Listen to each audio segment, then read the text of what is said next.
Bonjour, c'est moi. Après avoir fait le vêtement du mois de mars qui vous a beaucoup plu, et ben on passe aujourd'hui au vêtement du mois d'avril parce que comme je l'ai dit, on va faire un vêtement par mois, un vêtement entier par mois. Et en avril, ne te découvre pas un fil, mais un petit peu quand même, ça dépend de la température.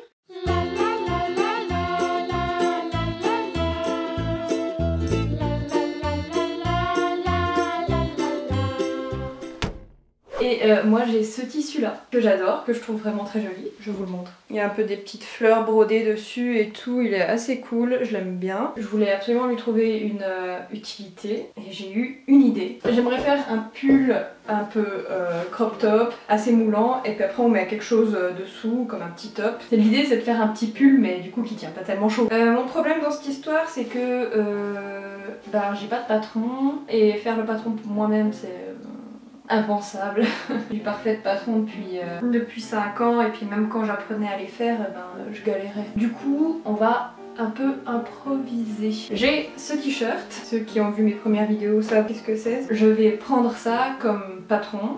Je vais découper toutes les coutures ici et puis comme ça j'aurai la taille de mes emmanchures et ensuite je vais un peu traficoter pour allonger ça. Ça va être beaucoup de l'improvisation. Mais avec un peu de chance ça va fonctionner. Je me disais qu'un pull c'était tout simple à faire mais je pense que je me mets pas mal de difficultés en utilisant un tissu bien transparent, en faisant quelque chose sans patron officiel. Voilà, on verra.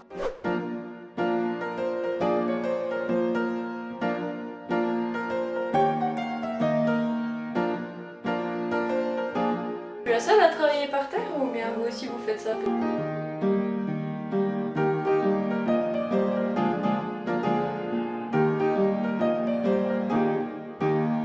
57. Dites-moi si vous aussi vous faites 50 cm de longueur de bras. Peut-être que ça c'est pas très intéressant comme sujet.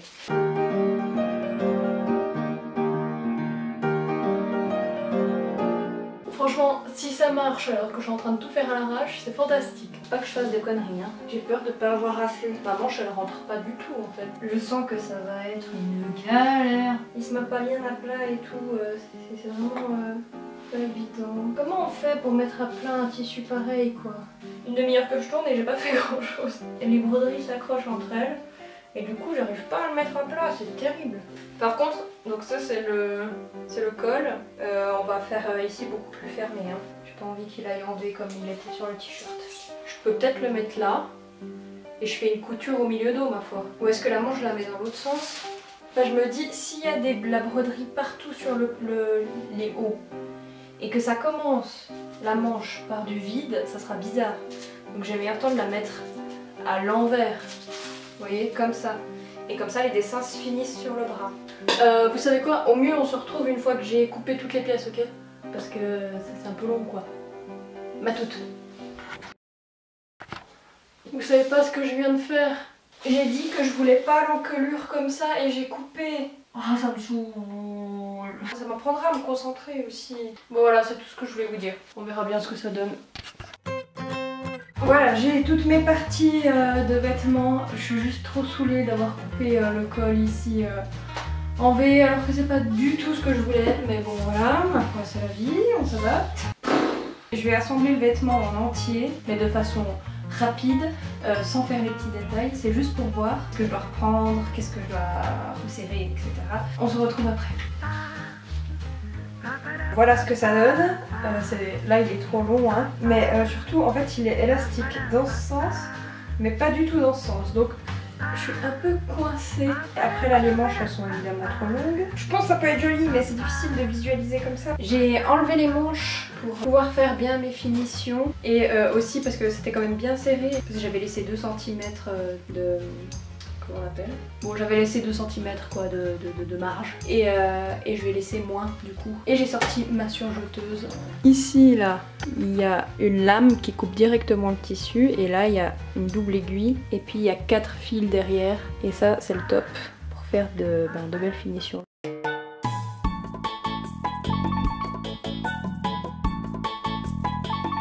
J'ai coupé et fait les coutures avec la surjeteuse. C'est sympa, non? J'ai trouvé ce ruban là. Je pense que je vais le plier en deux et faire comme ça un petit bord partout. Je pense que ça peut faire une jolie finition.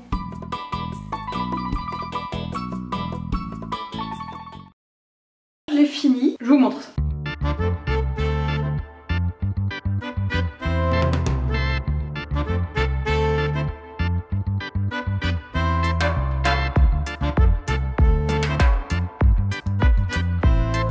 Le col, j'ai dû un peu rattraper comme je pouvais et du coup ça fait quand même un petit col en V, mais bon voilà. Je suis un peu serrée à l'intérieur et que je galère pas mal à le mettre. Après je suis assez contente du résultat, mais là je trouve que ça va bien avec comment je suis habillée et tout, avec mon pantalon, le petit rollin dessous.